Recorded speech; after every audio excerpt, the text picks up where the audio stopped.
काल संध्याकाळी सायंकाळी 6 वाजेच्या सुमारास म्हाडा कॉलनी अंबड येथे मुख्य जलवाहिनीवर स्कोर वॉलचा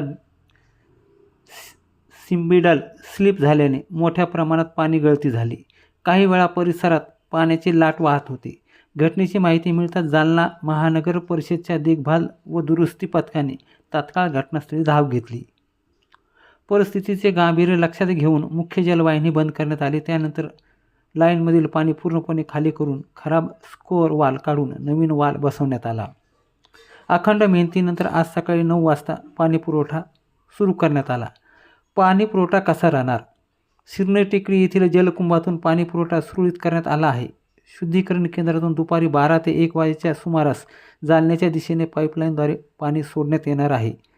जालन्यात सुमारे 2 वाजेपर्यंत पाणी पोहोचण्याची शक्यता आहे. अंबड शहरात पाणी दाखल झाल्यानंतर रोटेशनप्रमाणे अंबड आणि जालना शहराला संध्याकाळी 4 ते 5 वाजेपर्यंत नागरिकांच्या नळाला पाणी येणार आहे. महापालिकेच्या तातडीच्या कारवाईमुळे मोठे नुकसान टळले असले तरी काही भागात तात्पुरता पाणीपुरवठा खंडित झाला होता.